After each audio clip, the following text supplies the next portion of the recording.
Great to have you with us. Now, Parliament has reconvened to consider some materials or some matters deemed pressing according to the leadership of the House. Members of the House were originally scheduled to resume their session in the second week of May. They were, however, recalled to consider some agreements, among which is the African Free Continental Trade Area. So how pressing are these agreements, which will be discussed? Let's go to the floor of Parliament. Joined Joseph Opoku-Gakpo, who is our man on the ground. He joins us by phone. Joseph, have the proceedings begun? Not yet, Daniel. Any moment from now, we are expecting the proceedings to begin. The first item on the paper, as you indicated, is the agreement to allow for the establishment of the African Free Trade Continental Area Agreement. And from what we gather, this is an agreement that President Akufo-Addo signed recently with other African leaders. That was last month, which will allow for a free trade area within the African sub-region. And also, it would allow for Ghana to establish the headquarters of this particular body, which is something under the African Union right here in Accra. You understand there are some grant components on that, which is how come there's a very tight timeline in order for it to come into force, so that then Ghana will be able to benefit from those grants that are coming up.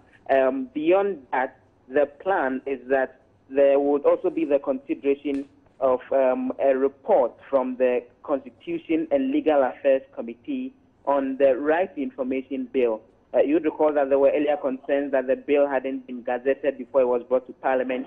This was raised by the minority, but the objection from the majority leader, Sekye Mensah Bonsu, was that a final decision on that would hinge on whether this is considered as urgent business or otherwise. And so we are expecting that report from the chairman of the Constitution and Legal Affairs Committee and also the Communications Committee on whether the issue of the RTI bill is urgent business. If it's not, then they would go ahead and do the withdrawal and possibly lay a fresh right to information bill on the floor. One other item that's also on the table is the Industrial Designs Amendment Bill, which we are expecting the Attorney General to introduce and lay on the floor of Parliament today. Those are some of the other items that the House will be looking at even before this emergency session comes to an end tomorrow. So how's the attendance of this particular session? The House was supposed to begin sitting at 10 o'clock, but sitting hasn't begun. It's been more than 2 hours.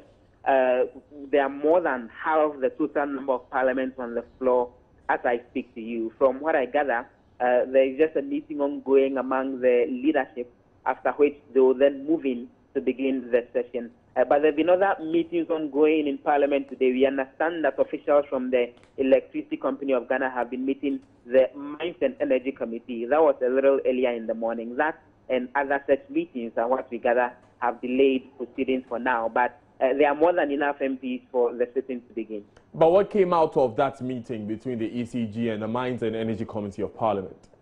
So we understand that they've been providing more details on the announcement that the Millennium Development Authority made recently, that a company which is based in Philippines, Melako, has been given the concessionaire agreement in order for them to manage the Electricity Company of Ghana.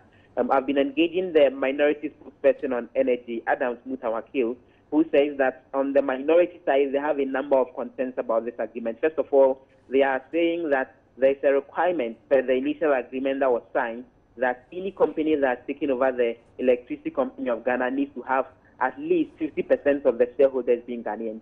According to Adam Mutawakil, from the documents that they've gathered, this company that's taking over has 100% ownership by people who are from the Philippines. So there's no Ghanaian representation. So he says that means this is not in the interest of the country. So that needs to be relooked at. They're also raising concerns that from the documents that they've seen, there's a plan by the company to invest $500 million in the ECG over a 20-year period. They think this is woefully inadequate because currently government invests more than that amount, and the ECG and government totally invest more than that amount. So they are envisaging that if the agreement stands as far as its current form is concerned, ECG will be made worse off after the 20 years. He's also pointing out that they are projecting there will be tariff increments when this company takes over. And so they think government should start preparing the minds of Ghanaians for that tariff increment. And they don't see any plan in that regard. That's again something that they are asking government to look at. And finally, they are also raising concerns about what they say has been inadequate documentation and details on this particular issue, including how staff of the ECD will be handled even after this agreement comes into force. They're demanding more details on those from government before they go ahead. But he is predicting that Parliament would have to consider aspects of this particular agreement and give approval before they can go ahead with it. So Parliament is looking forward for the documentation to be brought to the House. Thank you very much, Joseph Opoku Gakpo, for that report. Now, Member of Parliament for Saboba, Charles Bintin, says the Parliament Select Committee on Gender and Children will be recommending to the House for the enactment of stricter laws in dealing with perpetrators of defilement. Some Ghanaians say the minimum sentence of 7 years and maximum of 25 years is not deterring people enough. Mr. Bintin believes longer jail terms for culprits will help in eradicating the menace. The Parliamentary Select Committee on Gender and Children is in the Central Region to investigate and submit to Parliament the matter involving the alleged defilement of a 4-year-old girl in the Central Region. I'll come into Central to find the facts of the case, but also to give encouragement to the family and the child that was the victim. We are not punishing the perpetrators enough, and that is why it is continuing. Even surprisingly, you will find some of these cases, they go to court and the perpetrator is granted bail. He comes back and he's working among others. So when his colleagues see that, oh, the other side, he has come back, he's working, even if at a later time he's jailed. The notion has already been created that you can do it and get off free. And we Ghanaians, we have a mentality. At the village level, immediately the first granted bail, it means the case is a foolish case. So I think that the police and the courts must do more. If somebody defies a girl, even if there's a reported case of defilement, look, for the fact that you have allowed yourself to be suspected to have defiled somebody, you should be dealt with. Going to make a recommendation to the Speaker that, look, we need to do more.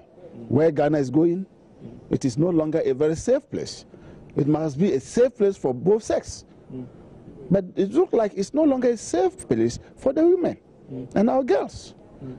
So we need to take a measure. Apart from the punishment, let us also see how we can put in some education to change the attitudes of those who perpetrate this.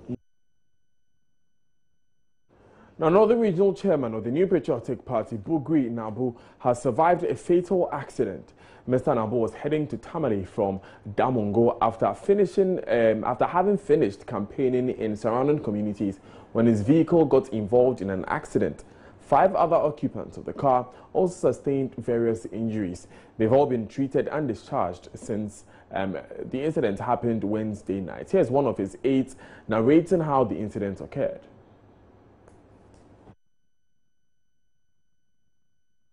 On our way from Sola, before we got to Larabana, the place is on spot that is not too good. I know it was drizzling. So as we were going, suddenly we heard a noise. Boom. After that, and then the road was in disarray. The vehicle was somersaulting here and there, you know. And we were just lost. We didn't know what had happened. And you never burst the tire? No, that's what I know. No, there was no burst tire. All we heard was boom. But we at that stage, how can we even know whether it was a burst tire? But we know the time, no. So when it was somersaulted, it went finally. And in a mangled state, we couldn't come out. So how did you get out of the vehicle? The other guys who were in the pickups, who were accompanying us, they came round. Our advanced car went ahead. So we waited for some time. When they were not seeing that, they came back. So the vehicles that we were with the pickup, they came around, saw us in that state, decided to knock openings, forcing the doors open and tearing, because we were buried under the seats. Because It looked like it went, after a number of summers, it looked like it went, stood up this way, and the back bounced on there before falling to the floor. So the thing covered all. Now, Mr. Nabu has since been transferred to the Tamale General Hospital for further attention. Information available to Joy News indicates he's currently doing well. Here's Public Relations Officer of the hospital. Chairman Bugri Nabu is still here in the Tamale Teaching Hospital. He hasn't been evacuated to Accra. He's stable, he's conscious, he's talking. We did a CT scans and some other procedures for him as assessment of what could probably be wrong with him. But we found out that he's well. Just very minor lacerations, minor lacerations is the only thing that we can observe at the moment. So we are still keeping him, because it's standard procedure, because he was involved in the road traffic accident, to observe him for a couple of hours or days to ensure before we can allow him to. But he's just an observation. Let's cross over to Tamale Hospital and speak with regional correspondent Martina Bugri for the latest. Good afternoon, Martina. What have the doctors? Daniel. Yeah, what have the doctors been telling you about Mr. Nabu's health? Doctors at the PCH say his condition is stable and he would be observed for a while and then to be discharged. They said they have run all the necessary tests that needs to be done and he is okay. Do we know how soon he's likely to be discharged? He said, the doctor says it's a routine thing, but they are unable to give specifics. They would only observe him. And if there's a need for him to leave, even today, they would discharge him. But as till now, they will be unable to give a specific day they would discharge him unless they are certain that he's very fit to return home. Since he moved to the hospital, have you been able to speak to him personally?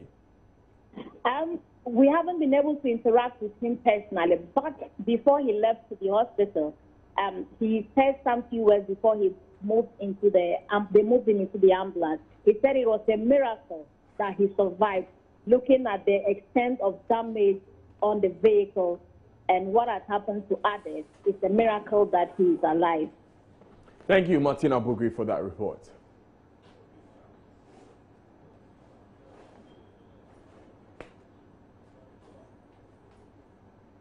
We're still watching Joy News today. My name is Daniel Odaze. Now, following police brutalities on Joy News' Latif Idris a month ago, members of the public have been sharing similar experiences they have suffered at the hands of some unscrupulous security personnel across the country.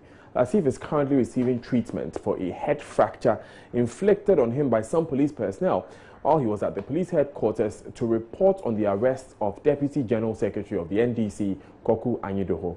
As multimedia group pushes for justice for Latif, some members of the public have been sharing their harrowing encounters with the police live on radio this morning with me on the Super Morning Show. 2 weeks ago, I just came out from a meeting at about 11:30. So when I walked to my car, this car just appeared all of a sudden with a highlight on my face. Momentarily, I was blinded, so I covered my face and threw the other hand in the air in protest. When the car got closer, I realized it was the police. So I heaped a sense of relief because given the work I do, I'm always with them. So I asked a very harmless question. Chairman, what did you blind me like that? And the response like, I'm a stupid man. Is the road my father's house? Oh, then I said, matter. What have I warranted to get insults from you? Is it because you're in the uniform? You think you can just insult anybody? Now, who am I? What can I do? Got down from the car. Before I could say a word, this gentleman punched my face. So in the Mali, the other 3 got down, cocked their guns with an handcuff to arrest me. So I resisted because they didn't even have the name badge on their uniform. So my uncle's head that went because we're having a family meeting. And there were 3 former MPs. One was a deputy minister, the other a minister of state. So they came out and said, what kind of madness are you people doing? What has Emmanuel done and you are treating him like that? And they didn't spare them. They insulted them, told them they were obstructing their work.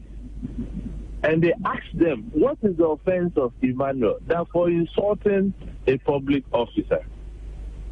So the former MPs identified themselves as such and said that, look, given that the crowd is gathering, you go, we'll bring Emmanuel to the police station. They said no. And the long and short of it is that they gave me proper beating, to the extent that one of them even used the butt of the gun to hit my ribs. So the next day, no, they said they were taking me to the Takumono police station for my uncles to reach there, and they have diverted me to the 18th police station. So it was at the 18th I called ACC Eklu, the Director General of the Public Relations of the service. Then he ordered for my release, and a medical form was issued to me to go to hospital. My experience is just that somewhere December on the Carnation roundabout towards Carnation, you know, in the evening, these police people set up a barrier there or a stop point there to check and all that. So then I was in a taxi with friends, and we go there, and one of them stopped us. And we're just in the car, waiting. Nobody was coming to us. So I was like, oh, we are still waiting. So who is coming to attend to us? And then one of the guys with gun was like, who am I to ask who is coming to attend to us? If they have stopped us, we should be there. I said, then what is even the offense why you stopped us? And these guys just got angry just for this thing. He got angry, started, actually pulled me out of the taxi. I was just manhandling me. I was like, no, I'm not good. And before I realized, the army guys who also joined them at night patrol all came in. They didn't even ask what the situation was. They also started holding my hands, throwing me backwards, had to put me on the floor. And my friends were just telling them, they didn't even know what was going on. So why are they handling me like this? They would not just listen to anybody. Eventually, what I saw was I was flat on the ground. They held my hands back, put the handcuffs on me. And I was sitting there at night. Mosquitoes were biting me. I was like, what is going on? Nobody would just mind me. Eventually, they had to take me to the Carnation police station. So they took me to counterback, and I sat there. And one of them at the counter asked them, Charlie, what happened? They couldn't say anything. They just went outside for 2-3 minutes. They came back, and the one at the counterback, the counter just asked me, what happened? And I said, boss, this is what I said, and this is what has brought me here. I don't know what I have done to these people. I just asked, why are we here? Who is attending to us? And that was my offense. So and they did not explain to you. They did not explain. They did not explain to you what you were being held for, or anything like that. Nothing. I just asked. We are still waiting here. Who is coming to attend to us? And that was my offense. So how can the problem be stemmed? Director General in charge of operations in Accra, Chief Superintendent Kwesi Fori, has urged the public to lodge every unjustifiable and unreasonable assault on them by any police officer to their respective district police commanders for redress. Last week, the Director of Operations at the National Police Headquarters, Dr. Gariba, in his briefing, indicated to the men that as part of our police reforms, we should be very polite. That is civility to members of the public. And that when they stop cars, they should greet them, tell them what they're doing or what they're looking for, and please should be part of that language. In whatever we do, as far as we respect, we should also be firm in carrying out our duties. We are in an era of heightened accountability and transparency as part of our democratic governance. And the police also should rise up to the task and, to deliver. So also we expect members of the public, the media and all, also to accord the police that support, that respect. So it is a symbiotic. It is a general policy that we should be identifiable. People should know us. We should carry our ID card. Among others, we also have a service badge on our chest. We should carry it. Should a policeman fail to be courteous, or not to a member of the public, that's why we have commanders, at the station, district, and divisional and regional levels to the national headquarters. Lodge a complaint to a senior officer, and when it borders on serious violation, then some action may be taken by the commander. In addition, also we have the PIPs, which also look into misconduct of police officers. They are also available. As you're watching Joy News today, we'll take these important messages, but before then, these are the stories we've done so far. Parliament reconvenes to consider matters deemed pressing, among which is the African Free Continental Trade Agreement. And Director General in charge of Police, in charge of operations in Accra, Chief Superintendent Kwesi Fori, urges the public to report any police officer who assaults them unjustifiably to their respective district police commanders for redress following brutalities meted out to Joy News' Latif Idris, who has currently been left with a head fracture. Still to come, and on Tech Thursday today, we tell you the story of the Ghanaian who has developed materials that can be used to fabricate solar cells. And FDA arrests 21 persons for illegally peddling tramadol in the Volta region. Stay with us.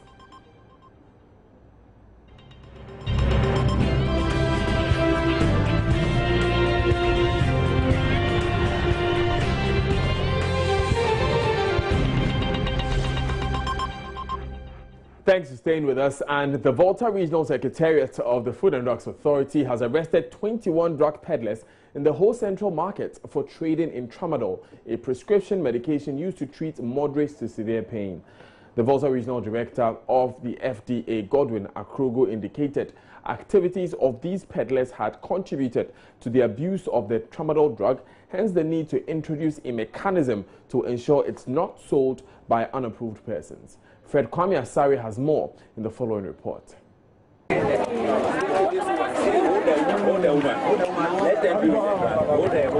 The usual trading activities for some drug peddlers in the whole central market turned sour when they were picked up by FDA officials.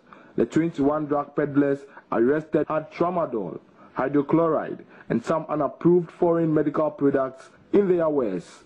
They also had local snuff, aphrodisiac, and chemicals believed to enhance the enlargement of the male sexual organ and buttocks of females.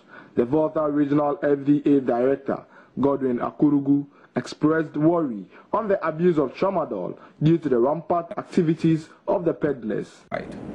But as part of our regulatory mandate to ensure public health and safety and to ensure that consumers are safe and drugs are used rightly, FDA Volta Region organized a suit to ensure that peddlers, as is also against the law to peddle drugs, are not found in our market. Unfortunately, we found our mothers, our sisters, our brothers peddling drugs. And that is part of the exercise to ensure that the manners of tramadol in the region is curtailed. He warned the public against the use of drugs without a doctor's prescription. To all come together and ensure that the manners of abuse of substance, not only tramadol, we have the codeine containing syrup. It's also one of the drugs that they are being used to abuse nowadays. So we are also advising people that they should not just abuse any drug. If they are sick, they should go for medication from health facility or consult. The 21 drug peddlers were handed over to the police for prosecution. Fred Kwame Asari, Joy News. Let's do Tech Thursday now, and a Ghanaian scientist has developed new materials that can be used to fabricate solar cells with improved efficiencies. The feat by Selina Amasa, a lecturer at the Department of Chemical Sciences at the University of Energy and Natural Resources, Sunyani, could make solar cells locally and more affordable. Love FM's Kwesi Deborah reports. Hydroelectric power was the main source of energy in the country. Recurrent energy crisis, which peaked in 2014, saw the breakdown of key sectors of the Ghanaian economy. The Institute of Social, Statistical and Economic Research indicates erratic power supply cost the nation $3 billion. Consequently, thousands of Ghanaians lost their jobs as many businesses either folded up or operated below capacity. Search for alternative sources of energy became more prominent and intense. Professor Johannes Awuja is a solar energy expert at the Kwame Nkrumah University of Science and Technology. So, at a point, the Ghana Energy Commission came up with an energy policy for Ghana, which indicates that by 2030, 10% of the fuel that we use for our cars should contain renewable forms of energy. That's bioethanol, biodiesel, and so forth. So we started looking at different types of feedstocks. Besides generators, solar panels became the most available means to ensure constant supply of power. At a point, we added the solar energy because throughout the world, the sun's energy can be obtained in every part of the world. And it is known that if we use solar energy, then we reduce environmental pollution very significantly. A semiconductor is a material which partly allows electricity flow. This makes it ideal for use in electronic devices. The nature of silicon makes it a good semiconductor. A solar cell is made of two types of semiconductors called P-type and N-type silicon. When the N-type and P-type layers are connected with a metallic wire, electricity flows. Unfortunately, these never come cheap, which is quite expensive. So many people have been doing a lot of researches to find out alternatives to the silicon.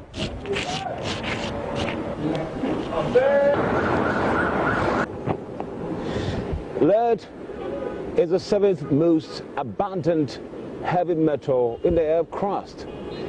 But instead of it lying there and causing trouble, why can't it be harnessed and used, for instance, in generating energy? And the scientists couldn't stop thinking about it.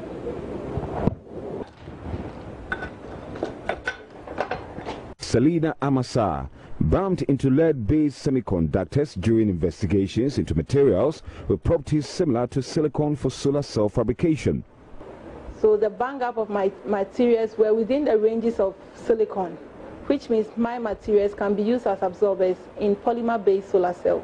In the near future, we hope to see solar cells which are on plastic substrates that can be parts of the device fabrication. So you don't need to put the silicon on top of your roof, but it can be with you everywhere you go. It will just be like a sticker type. So you just put it at the back of your machine and it works. The next stage of the research, she says, is to blend these materials I've made with some polymers to make the complete cell. Reporting for Joy News, Kwesi Deborah. Still watching Joy News today, Emmanuel Habajiri Afi comes your way next with business.